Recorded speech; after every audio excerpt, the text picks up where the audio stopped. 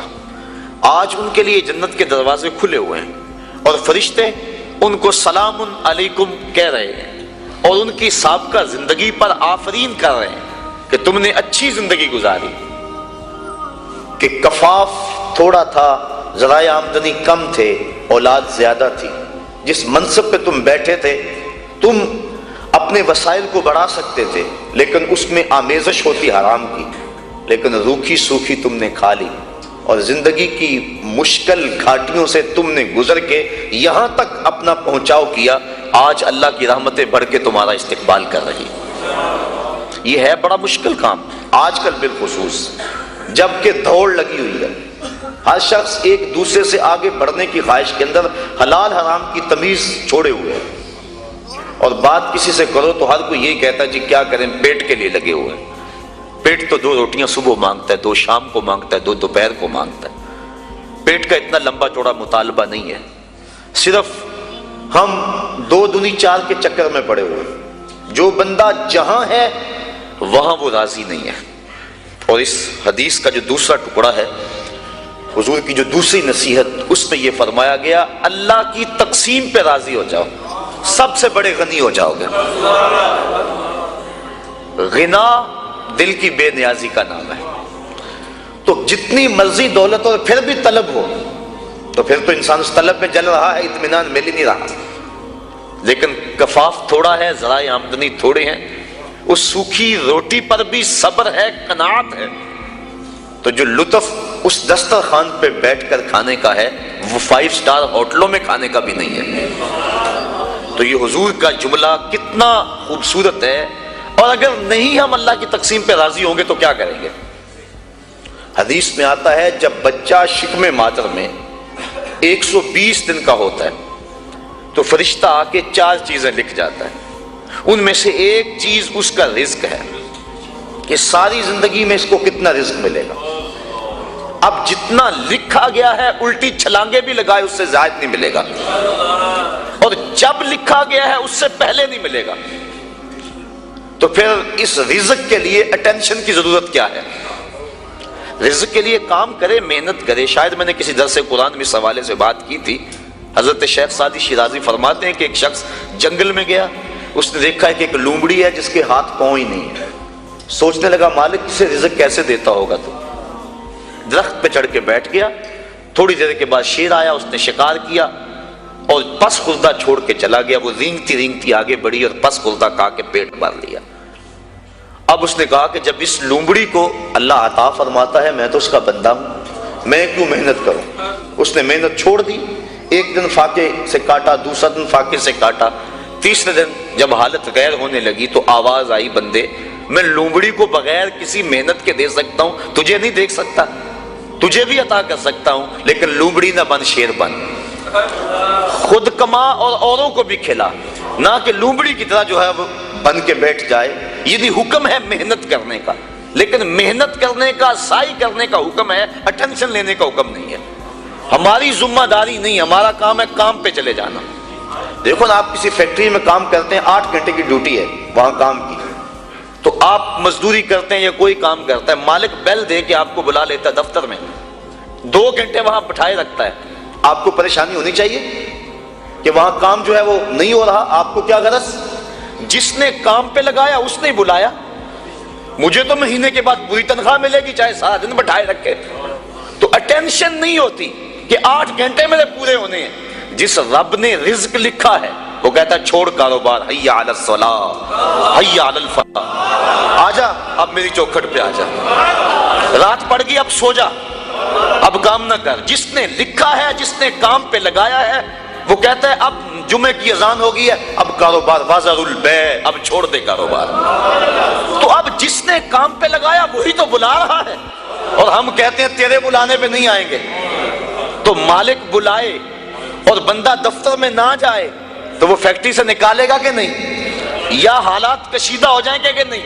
Attention بنے گی کہ نہیں؟ تو اگر آسودہ رہنا ہے، فیکٹری میں کام بھی کرنا ہے، تو پھر مالک سے بنا کے رکھنی ہوگی نا۔ اگر رزق اس کا کھانا ہے اور اس کی نہیں ماننی تو پھر اٹینشن تو ہوگی، پھر کہا جائے گا جی رزق بڑا ہے سکون نہیں ہے، پتہ نہیں کسی نے تویز ڈال دے ہوئے ہیں، کسی عامل نے جادو کر دیا ہوا ہے، پھر مصیبت بنی ہے۔ لیکن اگر اس کی مان لیں، جب کہتا ہے کام پہ جاؤ کام پہ چلے جاؤ، اور جب کہتا ہے مسجد میں آ جاؤ مسجد پہ آ جاؤ، اور جب کہتا ہے اب سو جاؤ اس وقت سو جاؤ، کہتا ہے اب تہجد ہوگی اٹھ کے مصلی بچھا لو، مصلی بچھا لو، جو کہتا جائے کرتے رہو، تمہیں ٹینشن نہیں ہوگی، زندگی کی بہار نصیب ہو جائے۔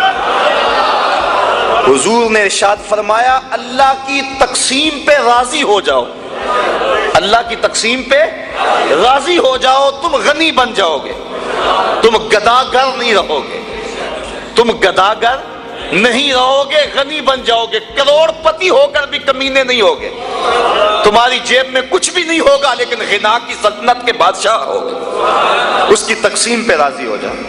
اور مجھے واصف علی واصف کا اچانک جملہ یاد آ گیا، اس نے بڑی خوبصورت ایک بات کہی، اس نے کہا اللہ اور اپنی رضا میں فرق کا نام غم ہے، اللہ کی رضا میں اور اپنی رضا میں فرق کا نام غم ہے۔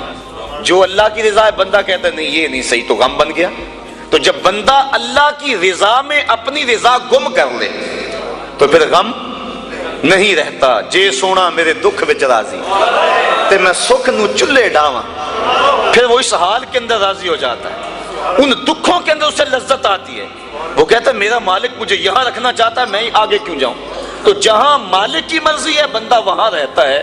تو آج ہر بندہ ٹینشن میں، ہر بندہ مشکلات میں ہے، ہر بندہ بھاگ رہا ہے، محنت کر رہا ہے۔ میں اس محنت کا انکار نہیں کرتا، یہ بات ذہن میں رکھیں، شریعت میں اس کا انکار نہیں کیا، انسان کو سعی کرنے کا حکم دیا ہے، لیکن اس کے لیے ہمیں ٹینشن لینے کی ضرورت کیا ہے؟ جس طرح بندے کو موت تلاش کرتی ہے، روایات میں آتا ہے اس طرح بندے کو رزق تلاش کر لیتا ہے۔ تو جو رزق قسمت میں لکھا ہوا ہے وہ بندے کو مل کے رہے گا۔ شیخ سعدی شیرازی فرماتے ہیں ایک بندے نے ایسی ہی کوئی روایات سنی، کہنے لگا جب میں محنت ہی نہیں کروں گا تو مجھے کیسے ملے گا؟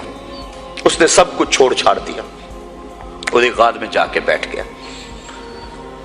اور غار بھی کوئی تاریخ تھی، وہاں کسی کا گزر بھی نہیں تھا، 2 4 5 دن گزر گئے حتیٰ کہ بے ہوشی پڑنے لگی۔ ایک قافلہ وہاں سے گزرا، غار میں انہوں نے جھانکا، دیکھا کہ ایک انسان ہے اور ادمویا ہے۔ انہوں نے جا کے دیکھا، غور کیا، یہ تو بھوک سے مر رہا ہے۔ انہوں نے کھانا لا کے اس کے سامنے رکھا، اس نے انکار کر دیا۔ اس نے کہا جب میں کچھ نہیں کروں گا تو وہ کیسے دے گا؟ انہوں نے کھانا بھی پیش کیا، اس نے انکار کر دیا، اور بولنے کی سکت بھی نہیں ہے۔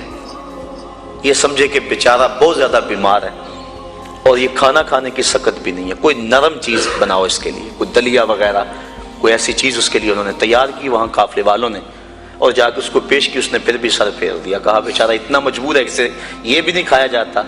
انہوں نے زبردستی جو وہ چمچ میں ڈال کے اس کے منہ کے قریب کی، اس نے دانت بند کر لیے زور سے، کہ جب میں ہی نہیں کچھ کروں گا تو کیسے میرے مقدر کا میرے پیٹ میں پہنچے گا؟ یہ دل میں تھا، اور زور سے دانت بند کر دیے۔ شیخ سعدی شیرازی فرماتے ہیں کہ انہوں نے چمچی کے ایک کونے کو نا اس کے دانت میں جہاں سوراخ ملا وہاں ڈال کر تو زور سے انہوں نے کھولا منہ کو اور اندر حلوہ ڈالا، اور جب منہ کے اندر حلوہ گیا تو اس کو ہنسی آ گئی، کہا مالک جو میرے مقدر کا ہے وہ مجھے مل کے رہے۔ تو یہ کہاوتیں بزرگوں نے جو بیان کی ہیں ہماری زندگی کو آسودہ بنانے کے لیے کی ہیں۔ ہم اپنے مقدر میں جو پاتے ہیں، میرے مقدر میں یا آپ کے مقدر میں جو لکھا ہوا ہے، یہ پکی بات ہے، اس سے زائد تو نہیں مل سکتا۔ اب اس کو حاصل کرنے کے لیے ہم حرام ذرائع کیوں اختیار کریں؟ ہم کام پہ جائیں درود پڑھتے ہوئے، ہم کام پہ جا رہے ہیں، کہاں سے آئے گا، کیا ہوگا، کیا اس کی ٹینشن کیا؟ ہم کام پہ جا رہے ہیں اور نبی پہ درود پڑھ رہے ہیں، بس ہم کام پہ جا رہے ہیں استغفر اللہ پڑھ رہے ہیں، اللہ رزق دے گا۔ سورہ نور اٹھا کے دیکھیے، فَقُلْتُ اسْتَغْفِرُوا رَبَّكُمْ إِنَّهُ كَانَ غَفَّارًا، تو میں نے کہا اپنے رب سے معافی مانگو، استغفار کرو، بے شک وہ معاف فرمانے والا ہے۔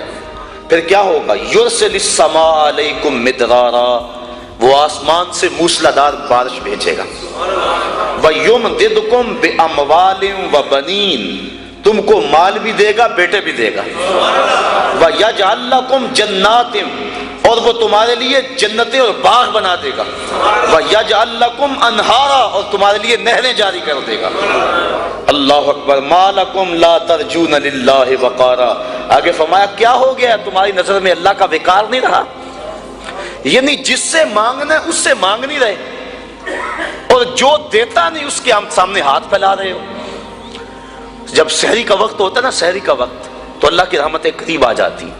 حدیث میں آتا ہے، آواز آتی ہے، حل میں مسترزقن، کوئی رزق مانگنے والا ہے میں اس کی جھولی بھر دوں۔ حل میں مستغفرن، کوئی بخشش مانگنے والا ہے میں اس کے گناہ معاف کر دوں۔ تو اس وقت اللہ کی رحمتیں آواز دے رہی ہوتی ہیں کہ کوئی رزق مانگنے والا ہو تو میں اس کی جھولی بھر دوں، میں اس کی جھولی بھر دوں۔ اور پھر کیا ہوتا ہے؟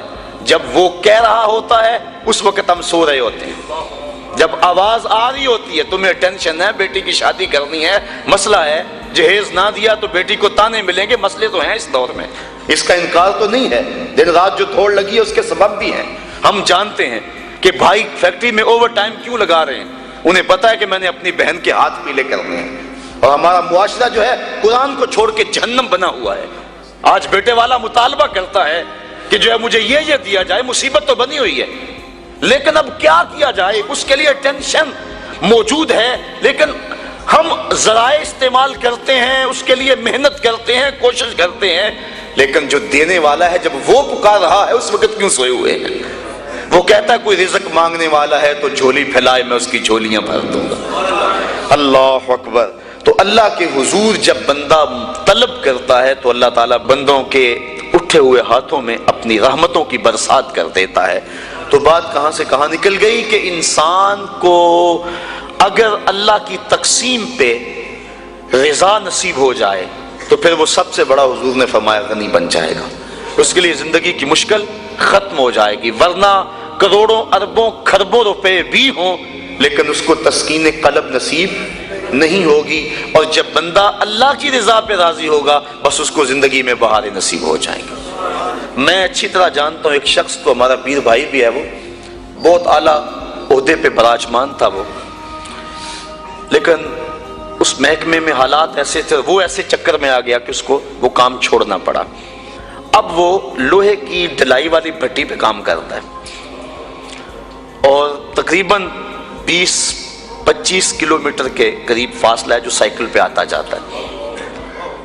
تو میں نے ایک دن اسے پوچھا، میں نے کہا کہ اچھی ٹھاٹ باٹ کی نوکری تھی اور آپ نے چھوڑ کے اس کو اختیار کر لیا، اب صبح جاتے ہو، آج کل سردیاں بھی ہیں، نہر کا کنارہ ہے جہاں چل کے اسے جانا پڑتا ہے، تو مشکل تو بڑی ہوتی ہوگی۔ کہنے لگا اس میں اللہ نے میرے لیے لذتیں ہی بڑی رکھ دی، اور اللہ تعالیٰ اس کو زندگی عطا فرمائے۔ انسان جب اللہ کی رضا کے لیے کسی کام کا آغاز کرتا ہے اور گناہ کو چھوڑتا ہے، اللہ اس کے نیک کام کے اندر برکت ڈال دیتا ہے۔ کثرت اور چیز ہے، برکت اور چیز ہے۔ بہت سارے لوگ ہیں کثرت رکھتے ہیں لیکن برکت نہیں رکھتے، اور بہت سارے لوگ ہیں برکت کی دولت سے مالا مال ہیں، اور برکت تھوڑے میں پڑ جائے تو برکت جب مالک ڈال دے تو پھر بندے کے لیے پریشانی ختم ہو جاتی ہے۔ اور آج ہمارے کٹھن حالات پیدا ہوئے، یہ کیوں ہوئے ہیں؟ اس کی ایک اور وجہ ہے جو آپ کے سامنے عرض کرنا چاہتا ہوں۔ امام خبیری نے اس روایت کو نقل کیا، حضور فرمایا سیاتی زمان علی امتی یفرون من العلماء والفقہاء فیبتلیہم بثلاث، میری امت پہ ایک وقت آئے گا کہ لوگ علماء اور فقہاء کی صحبت سے دور بھاگنا شروع ہو جائیں گے۔ فیبتلیہم بثلاث، تو اللہ تعالیٰ ان کو 3 طرح سے آزمائے گا۔ جب لوگوں کی حالت یہ ہوگی کہ اچھے لوگوں کی سنگت صحبت اختیار کرنا چھوڑ دیں گے، 3 آزمائشیں ان پہ نازل ہوں گی۔ پہلی آزمائش یہی جس کے لیے آج کے مضمون کا سارا رخ ہی مڑ گیا، لیکن چلو یہ بھی ضروری باتیں میں آپ کی گوش گزار کر رہا ہوں۔ یرفع البرکۃ من کسبہم، پہلی بات یہی کہ ان کے کسب سے، کاروبار سے، مال سے برکت اٹھا لی جائے گی۔ پہلی نحوست علماء کی صحبت سے دور بھاگنے کی وجہ سے ان کو جو ملے گی۔ دوسری نحوست، ان کے اوپر ظالم حکمران مسلط کر دیے جائیں گے۔ اور تیسری نحوست اور بڑی خطرناک، وَيَخْرُجُونَ مِنَ الدُّنْيَا بِغَيْرِ الْإِيمَانِ، اور دنیا سے بغیر ایمان کے اٹھ جانے کا اندیشہ ہو۔ اور آج دیکھ لیں، یہ بات بھی درست ہے کہ آج وہ علماء کم ہیں جن علماء کی صحبت میں بیٹھ کے اللہ کا قرب ملتا ہے۔ میں جوہر آباد میں گفتگو کر رہا تھا تو وہ بات کو گفتگو تھی، تو ایک وکیل صاحب کہنے لگے کہ آپ جو بات کر رہے ہیں ہم اس بات کو تسلیم کر رہے ہیں، لیکن ان علماء کو کہاں سے ڈھونڈیں جن کی صحبت غنیمت ہوتی ہے اور جن کے دم سے انسان کو اللہ کا قرب ملتا ہے۔ آج تو گداگر اور دکاندار ہمیں مل رہے ہیں۔ تو میں انہیں اسے 2 لفظی جواب دیا، میں نے کہا تمہیں پتا ہے مٹھائی کس دکان سے اچھی ملتی ہے؟ کپڑا کس دکان سے اچھا ملتا ہے؟ سارا شہر چھوڑ کے وہاں جاتے ہو کہ نہیں؟ یہی نہیں پتا کہ دین اچھا کہاں سے ملتا ہے؟ حضور کی امت کی خصوصیات میں سے ایک خصوصیت یہ ہے کہ قیامت تک اس امت میں اہل حق موجود رہیں گے۔ حضور کی امت کی جو خصوصیات ہیں ان میں سے ایک خصوصیت یہ ہے، قیامت تک اس امت میں اہل حق موجود رہیں گے، گو تھوڑے رہ جائیں گے۔ لیکن چونکہ ہم شیطان کے پھندے میں آ جاتے ہیں، اور کبھی ایسا نہیں ہوا کہ ایک دکاندار سے دھوکہ کھا لیں اور پھر دوبارہ کہیں کہ ہم کپڑے پہنتے ہی نہیں، ایک ہوٹل سے دھوکہ کھا لیں تو کہہ لیں ہم کھانا کھاتے ہی نہیں۔ یہ سارے فراڈی ہوتے ہیں۔ ایک دکاندار سے دھوکہ کھائیں گے، دوسرے کے پاس جائیں گے، دوسرے سے دھوکہ کھائیں گے، تیسرے کے پاس جائیں گے، لیکن یہاں کیا ہوتا ہے کہ ہم کسی ایسے شخص کے پاس چلے جاتے ہیں جو دین کے نام پہ کاروبار کر رہا ہوتا ہے، اور پھر جب اس سے ہم ڈسے جاتے ہیں ہم سارے طبقے سے بدزن ہو جاتے ہیں۔ شاید ہم دین کو اتنی ضرورت نہیں سمجھتے جتنی کپڑے کو سمجھتے ہیں، جتنی کھانے کو سمجھتے ہیں۔ 100 جگہ سے بھی دھوکہ کھائیں ہم سمجھتے ہیں کپڑا تو پہننا ہے، کوئی اور دکان تلاش کر لو۔ تو اگر دین کو بھی ضرورت سمجھا جائے 100 مرتبہ بھی دھوکہ کھاؤ پھر بھی تلاش میں رہو، کوئی تو صاحب حق ملے گا ہی نا۔ اور پھر تم نے دھوکہ بھی تو اللہ کے نام پہ کھایا ہے نا۔ حضرت عمر فاروق رضی اللہ تعالیٰ عنہ جو غلام لمبی نمازیں پڑھتا تھا اس کو آزاد کر دیتے تھے کہ یہ لمبی نمازیں پڑھ رہا ہے۔ غلاموں کو پتہ چل گیا، جو ان کی ملک میں غلام آتے وہ لمبی لمبی نمازیں ان کے سامنے پڑھتے اور آپ ان کو آزاد کر دیتے۔ کسی نے کہا کہ تم نہیں جانتے کہ یہ دکھاوے کی نمازیں پڑھتے ہیں، یہ تمہیں دھوکہ دیتے ہیں؟ حضرت عمر فاروق نے فرمایا اللہ کے نام پہ دیتے ہیں نا، میں 100 بار یہ دھوکہ کھانے کے لیے تیار ہوں۔ تو اگر وہ لوگ جو چائے کی پیالی پہ دین بیچتے ہیں وہ لوگ بھی منبر و محراب پہ براجمان ہیں، وہ بھی لوگ تو موجود ہیں جو تاج شاہی کو ٹھوکر بھی نہیں مارتے، بستے ہیں کچھ ایسے پراگندہ تباہ لوگ بھی۔ افسوس کہ تمہیں میر سے صحبت نہیں رہی، وہ لوگ جن سے مل کے زندگی سے عشق ہو جائے آپ نے شاید نہ دیکھے ہوں مگر ایسے بھی ہیں۔ حضور نے ارشاد فرمایا خیار امتی العلماء وشرار امتی العلماء، میری امت کے بدترین لوگ بھی علماء ہیں اور میری امت کے بہترین لوگ بھی علماء ہیں۔ تو اگر بہترین لوگ امت کے تلاش کرنے ہوں تو وہ بھی اسی طبقے سے ملیں گے، وہ کسی اور جگہ سے نہیں ملیں گے، اور اگر بدترین لوگ وہ بھی اس طبقے میں موجود ہیں، ہم بدترین کو دیکھتے ہیں پھر اس طبقے سے بدزن ہو جائے، اور نتیجہ کیا کہ ہم آہستہ آہستہ اس جگہ پہ پہنچ جاتے ہیں کہ علماء کی صحبت سے نفرت شروع ہو گئی، جس کے نتیجے کے اندر یہ 3 مصیبتیں ہمارے اوپر نازل ہوئی۔ پہلی مصیبت یرفع البرکۃ من کسبہم، رزق سے برکت اٹھا لی گئی، اور دوسری بات کہ ظالم حکمران مسلط کر دیے گئے، اور تیسرا دنیا سے بغیر ایمان کے چلے جانے کا اندیشہ پیدا ہوا۔ اور آج ہے نہیں، لوگ بیرون ملک جانے کے لیے مرزائی لکھ رہے ہیں، کتنے لوگ ہیں ایسے؟ ایمان کا سودا کرنا تو بڑا آسان ہو گیا اس دور کے اندر، چائے کی پیالی پہ لوگ دین بیچ رہے ہیں، کیا کچھ نہیں ہو رہا ہے۔ اللہ اکبر۔ حضور نے توبہ توبہ، حضور نے نشاندہی کی تھی کہ آدمی صبح کو مومن ہوگا اور شام کو کافر ہوگا، یصبح مومنا ویمسی کافرا، صبح مومن ہوگا شام کو کافر ہوگا، اور پھر فرمایا شام کو مومن ہوگا صبح کو کافر ہوگا۔ لا یبقى من الاسلام الا اسمہ ولا یبقى من القرآن الا رسمہ مساجدہم عامرۃ وہی خراب من الہدى۔ وقت آئے گا کہ قرآن صرف رسم کے طور پہ پڑھا جائے گا، اسلام صرف نام کا رہ جائے گا، مسجدیں زیب و زینت کے لحاظ سے تو آباد ہوں گی لیکن ہدایت کے نور سے خالی ہوں گی۔ جس دور کی نشاندہی کی گئی تھی کیا وہ اب دور موجود نہیں ہے؟ امام غزالی فرماتے ہیں جس دور کی نشاندہی اللہ کے رسول نے کی ہے، آج سے صدیوں قبل امام غزالی ہوئے ہیں، فرماتے ہیں وہ میرا دور ہے۔ امام غزالی فرماتے ہیں جس دور فتنہ کی نشاندہی حضور نے کی ہے وہ میرا دور ہے، اور یہ دور جس سے ہم گزر رہے ہیں یہ دور کیسا ہے؟ آج کیا ہو رہا ہے؟ حدود اللہ کو پامال نہیں کیا جا رہا، اسمبلیوں کے گنڈے اور بدماش اللہ کی حدود کو توڑ نہیں رہے، ان کو کون روکنے والا ہے؟ نہ ممبر سے آواز اٹھ رہی ہے نہ محراب سے آواز اٹھ رہی ہے، حجرہ نشین بھی تسبیح پھیر رہے ہیں۔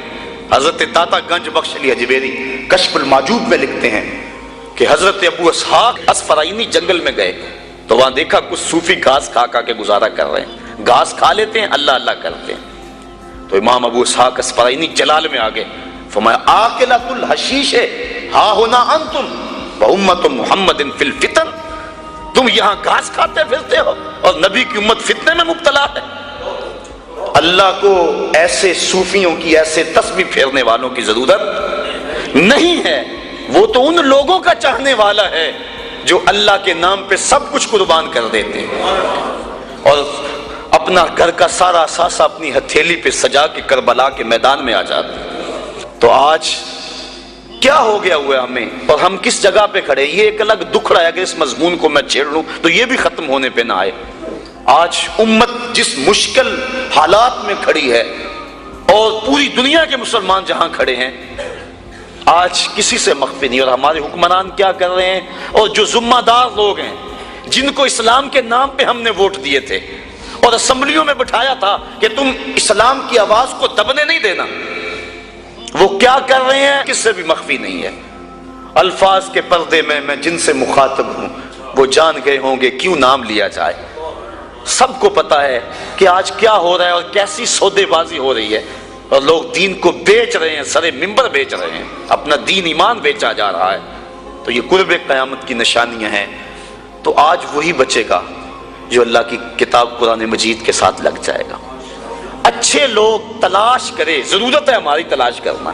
اگر اچھے لوگ کم ہو گئے تو ہم کہتے ہیں چلو نہیں تو نہ صحیح، یہ ہم کیسے کہہ سکتے ہیں جبکہ ہماری ضرورت ہے؟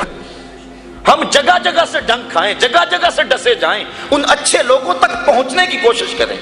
یہ دنیا چکی ہے، اور اس کے 2 پڑوں کے نیچے جو بھی آ گیا وہ کچلا جائے گا، بچے گا وہی جو کلی کے ساتھ لگ کے رہے گا۔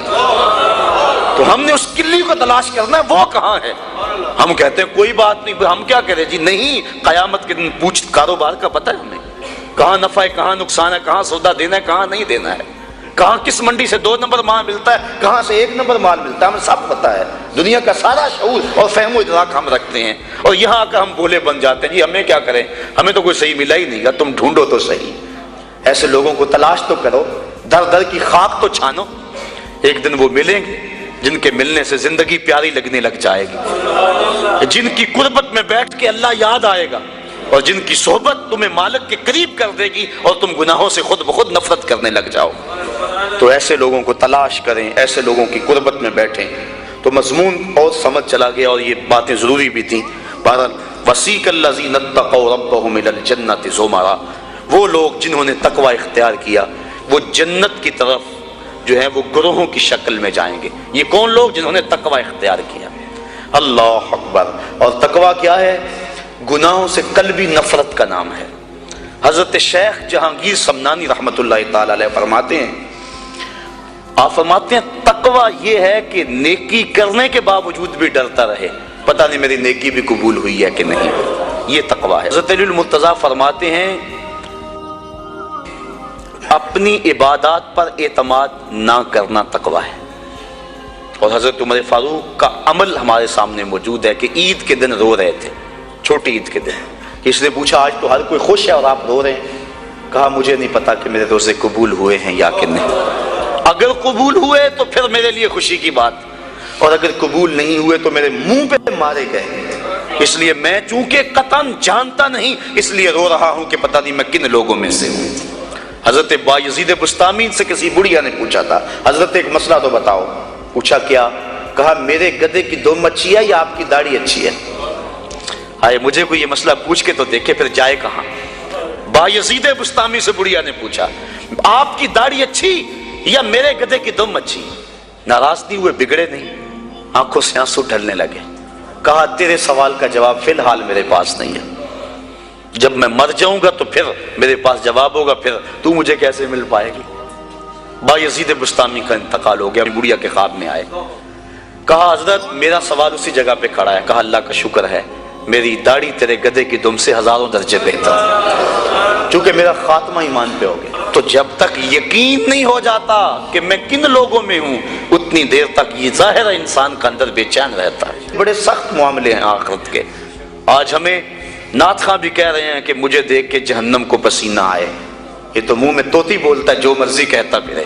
یہ تو کل قیامت کے دن پتا چلے گا کہ پسینہ کس کو آتا ہے۔ رسول کریم بھی جس جہنم سے پناہ مانگے، کبھی جنت کا تمسخر اڑایا جاتا ہے، ہو رہے تو کیڑی جنت کا کرنا ہے تذکرہ، اسی جنت کا جس کو رسول اللہ ہاتھ اٹھا کے مانگتے رہے، اسی جنت کا تذکرہ کر رہے ہیں جس کے لیے حضور کا اشتیاق تھا، اسی جنت کی آرزو کر رہے ہیں جس کے لیے حضور نے فرمایا جب اللہ سے مانگو تو جنت فردوس مانگو۔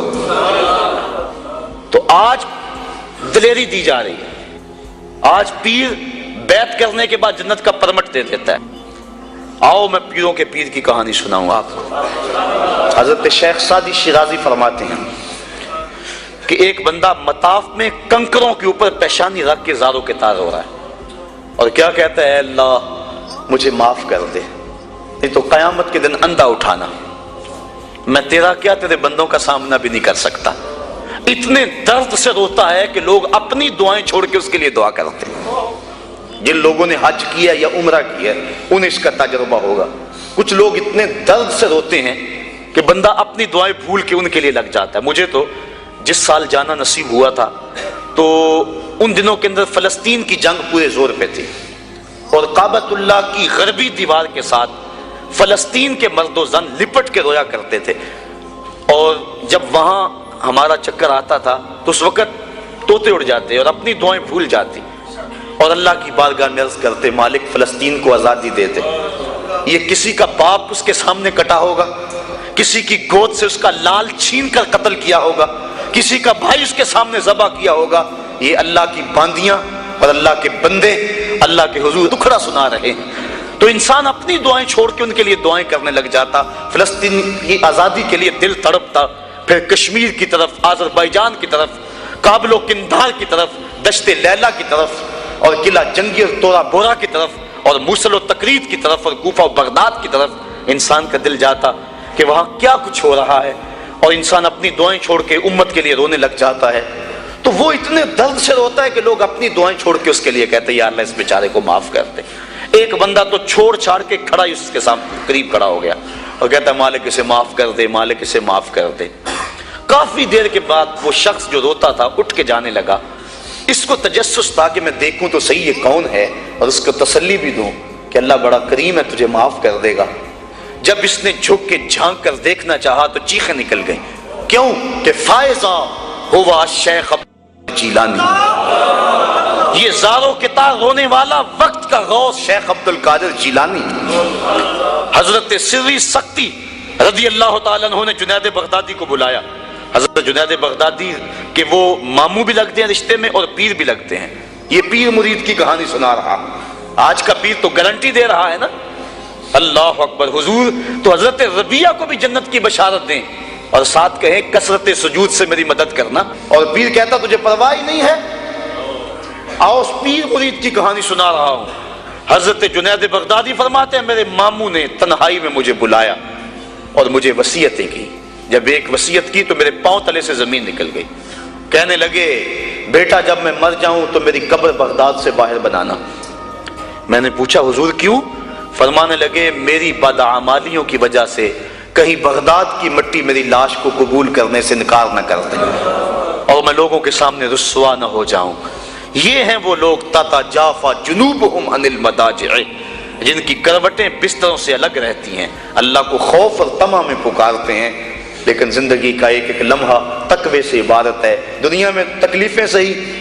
حضرت امام جعفر صادق ساری زندگی ٹھنڈا پانی نہیں پیا، فرماتے تھے کیا خبر کہ اس کے حساب میں چکرا جاؤں۔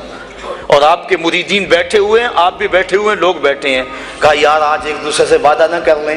کہا کیا؟ کہا ہم میں سے جو بھی جنت میں جائے وہ دوسروں کو ساتھ لے کے جائے۔ غلاموں نے کہا حضور ہم آپ سے وعدہ کریں، ہم تو آپ کے سہارے پہ بیٹھے ہوئے ہیں۔ کہا تم نہیں جانتے آخرت کے معاملے بڑے سخت ہیں، یہ امام جعفر صادق کہہ رہے ہیں، یہ ان کی زندگی ہے۔ تو ذرا دیکھیے یہ تقوی ہے، یہ خشیت ہے، اور ٹھنڈے پانی سے بھی گریز کر رہے ہیں۔ تین چیزوں کا حساب نہیں ہوگا قیامت کے دن، ضرورت کے وقت کھانا پینا، اور ستر عورت کے لیے کپڑا لباس، اور ضرورت کا مکان۔ ان تین چیزوں کا حساب نہیں ہوگا۔ اس کے علاوہ جو بھی نعمت اللہ نے دی ہے ثم لتسألن یومئذ عن النعیم، اللہ قرآن میں کہتا ہے ہر نعمت کے بارے میں پوچھا جائے گا۔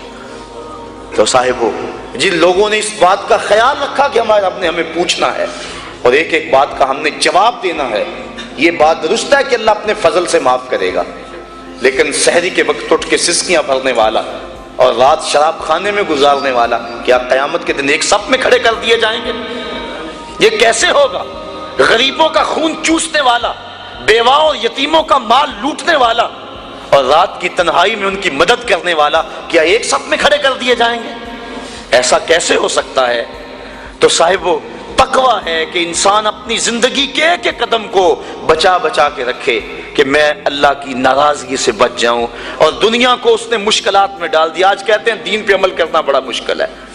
جو بندہ دین پہ عمل کرنا چاہتا ہے اللہ قرآن میں سورۃ الاعلیٰ میں فرماتا ہے مشکل نہیں، ہم اس کے لیے آسان بنا دیتے ہیں۔ چلو لوگوں کے لیے مشکل ہی صحیح، لیکن اس نے مشکل میں یہ زندگی کاٹ لی، اور دنیا ہے بھی، اور دنیا سجن المومن، مومن کے لیے ہے بھی قید خانہ، لیکن جب قید سے چھوٹا پھر کیا ہوا؟ اللہ کی رحمتیں بڑھ کے اس کا استقبال کر رہی ہیں۔ پھر گروہوں کے اندر وہ جنت میں جائیں گے اور فرشتے کہیں گے سلام ہو تمہیں کہ تم نے زندگی اچھے ڈھب سے گزاری ہے، اب جنت میں آ جاؤ، تم اس جنت سے کوئی نکالنے والا نہیں ہے۔ اور وہ کہیں گے اللہ تیری تعریفیں اور تیری خوبیاں، تو نے جو وعدہ کیا تھا آج واقعی تو نے سچا کر دکھایا ہے۔ اور پھر جنت میں ان کو گوناگو نعمتیں دی جائیں گی، اور جنت میں مائے معین ہوگا، حوض کوثر ہوگا، سلسبیل ہوگا۔ کبھی وہ حوروں سے جام پیئیں گے، کبھی وہ غلمانوں سے جام پیئیں گے، لذت تو بڑی ہوگی، لیکن ایک لذت کی کہانی اللہ نے قرآن میں سنائی، ہمیں ایک وقت ایسا بھی پھر آئے گا وَسَقَاهُمْ رَبُّهُمْ شَرَابًا طَهُورًا، ان کا رب انہیں خود شراب طہور پلائے گا کہ تم نے میرے لیے چھوڑا، دنیا کی شراب تو نہیں پی لو، میرے دست قدرت سے شراب پیو۔ تو وَسَقَاهُمْ رَبُّهُمْ، نہ حوروں کے ہاتھوں سے نہ غلمانوں کے ہاتھوں سے۔